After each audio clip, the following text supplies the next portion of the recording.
Hello and welcome to Access Asia here on France 24. Coming up, as India reopens schools, class is in question. The pandemic has deepened inequalities, leaving millions of the most vulnerable children left behind. Taliban rule in Afghanistan puts the rights of women and girls in peril. We'll take a look at how the militants' harsh interpretation of Sharia law sparked an online rebellion. And China's currency goes cyber. The new digital yuan better allows the government to monitor both its economy and its people. Millions of people in India mark the Hindu festival celebrating Lord Ganesh, shaking off the gloom of the pandemic. And as coronavirus restrictions are eased, schools are reopening. But a great many students have already fallen behind.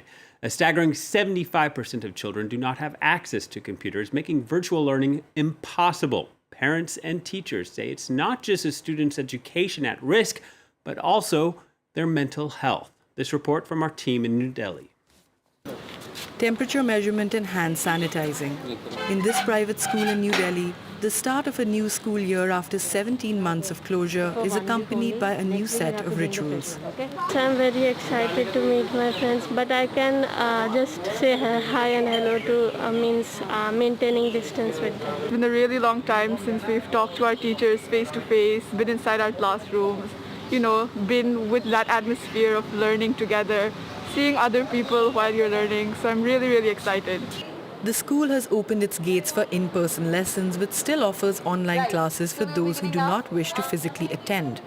For many other students across the country, schools remain closed and virtual schooling isn't always an option. According to UNICEF, 3 out of 4 children in India do not have access to a computer and are now suffering setbacks in their learning.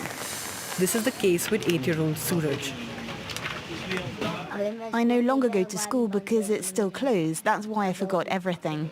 Some of my schoolmates can take the course online on their phones, but I don't have a mobile phone, so I can't do my homework anymore either. I don't study anything anymore. I'd like to go back to class. Suraj's older brother also finds himself in the same situation. Their father feels helpless. I earn 150 euros a month, but a phone costs several hundred euros, so how can I buy one?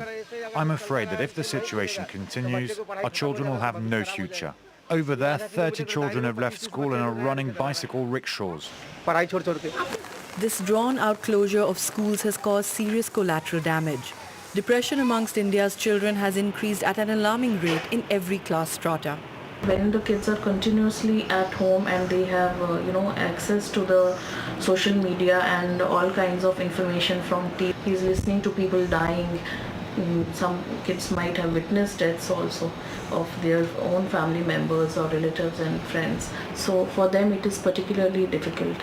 With fears of a third COVID wave looming ahead, India's children may have to suffer yet another nationwide closure of schools.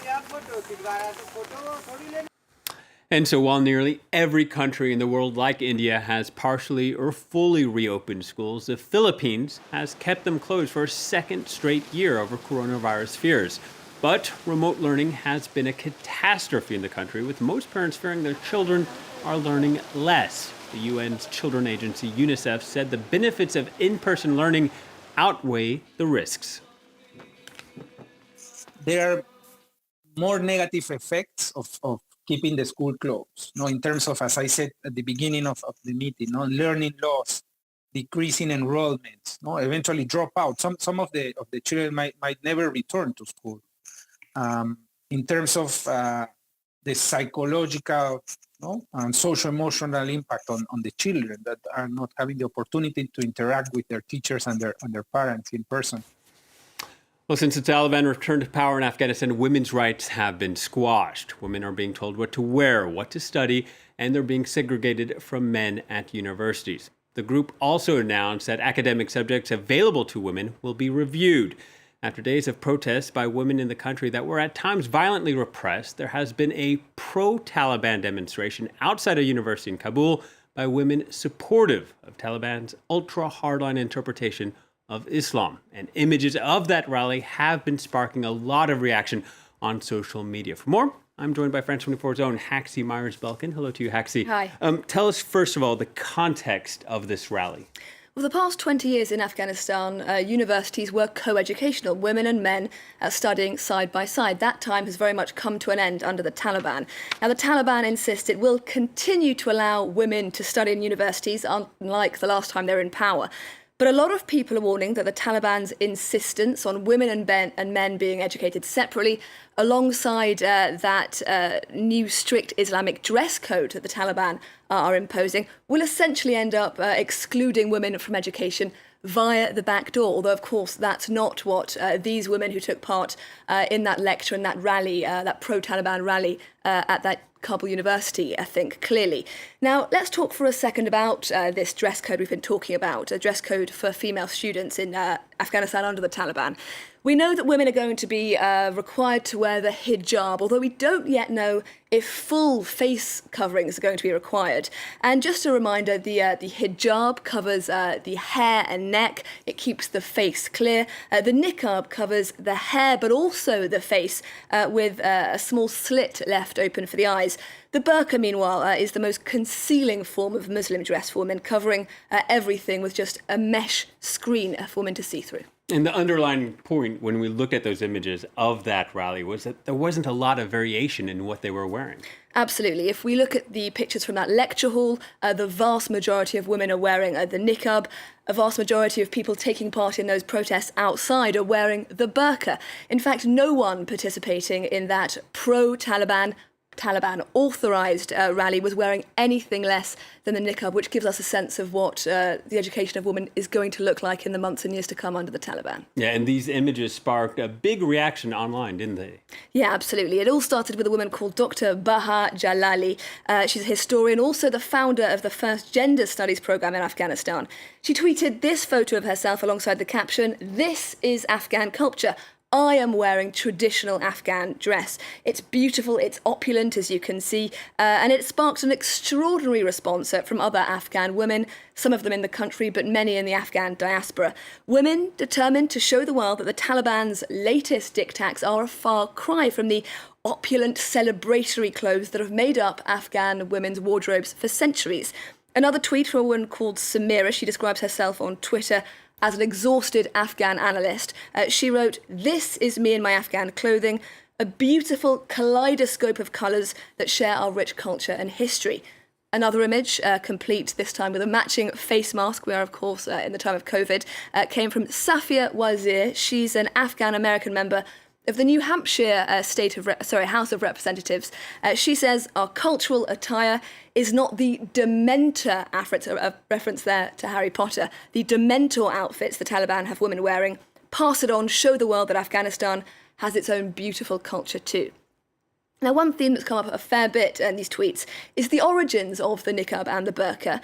One human rights activist tweeting a picture of herself in an embroidered dress in shocking pink with an acid yellow hair covering to go with it. She writes, "The black burqa has never been part of the Afghan culture." And it is true, this extremely restrictive, sombre mode of dress, complete with the full-length black gloves we saw many women wearing in that lecture hall, that really is an import. It's a case of importing a style of dress much more commonly seen in Saudi Arabia, with that country's Wahhabi interpretation of Sunni Islam. And it's important to say that even when the Taliban were last in control 20 years ago, when women had to wear burqas, they were largely blue or possibly white, not black, and those long gloves also were not a requirement. Absolutely, and it would be a shame to see such beautiful colors and tradition muted there in Afghanistan. Haxi, thank you very much. Haxi Myers-Belkin. Well, China became the first major country in the world to introduce a central bank digital currency. Initially only available to select users in trial cities, it is now gaining ground across the country. And in parallel, the government is also cracking down on cryptocurrencies. Anna Hartley and Charles Pellegrin have this report. China has a long history of financial innovation. Over 1,000 years ago, Song dynasty rulers pioneered the use of paper money. Now it's leading the world again, introducing the first major central bank-backed digital currency. To promote the rollout, the city of Beijing gave away 100,000 wallets containing 200 digital yuan each for people to spend with a dedicated app. but its popularity has been short-lived. Many people used up the money in their account during the pilot period, and then they stopped. Making the digital yuan a success is a high priority for the government. A very small percentage of people have credit score in China. That is something the government tried to establish is a wider or a clear picture of individual credit data. For now, this data lies almost entirely in the hands of fintech companies. But with a population already accustomed to digital payments, the government has few ways to attract users to its system. If you use digital yuan, the government promised to protect your privacy, but whether or not Chinese consumers will buy into that narrative, it's questionable, right? Do you want the private players to have your data or the government? I don't know. Meanwhile, China continues efforts to stamp out Bitcoin mining and trading. The energy-intensive activity clashes with the government's environmental goals, as well as their desire to get a firm grip on the digital currency market. Scientists in South Korea say they have developed an artificial skin-like material inspired by chameleons. At this lab in Seoul, researchers created the skin with a special ink that changes color based on temperature. Now, it's controlled by tiny flexible heaters, and the total thickness of the skin is less than 100 micrometers. That is thinner than one human hair. The team says obviously it could be adapted for military uniforms, but also aesthetic purposes such as fashion, exteriors of cars and buildings, as well as for future display technology.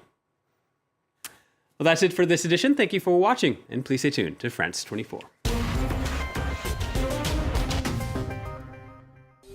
20 years ago, two passenger planes slammed into both towers of the World Trade Center in New York.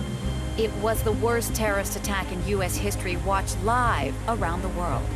The devastating legacy of 9/11 continues today. Join me as we speak to the people whose lives were changed forever. And I remember my dad saying, you can't let the terrorists win. Inside the Americas on France 24 and France24.com.